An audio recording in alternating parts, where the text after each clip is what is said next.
Hi, I'm Amanda Haas, and I'm the founder of One Family, One Meal. I'm so excited to be baking with Pottery Barn Kids today.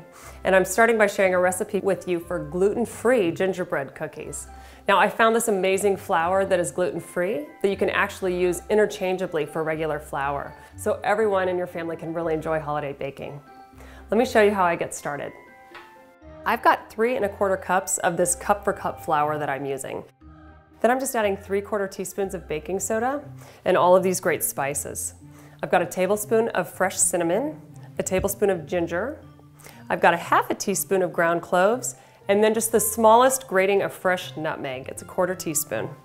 Then I add a little bit of salt and my secret ingredient, which is freshly ground pepper.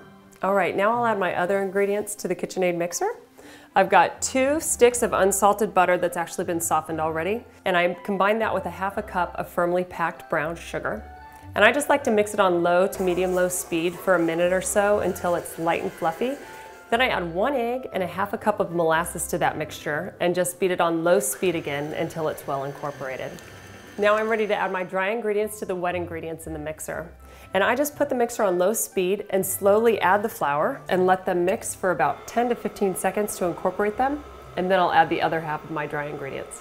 And I'll stop one last time and scrape down the bowl before I divide it into 2 pieces and wrap it in saran wrap. Then I'll let it refrigerate for about 30 minutes just so it sets up, and I'll be ready to roll out the dough. So I'll just sprinkle a little bit of the flour on, and then I'll give it a roll. My favorite trick for rolling out any kind of pastry is that after each roll, you actually turn the dough a 1/4 turn with your fingers. This makes sure that it never sticks to the surface, and you'll be able to transfer those cookies to your baking sheet really easily. Today I've got gingerbread men and these great gingerbread angels. They'll be so cute if you want to string them on your tree for the holidays or if you just want to eat them.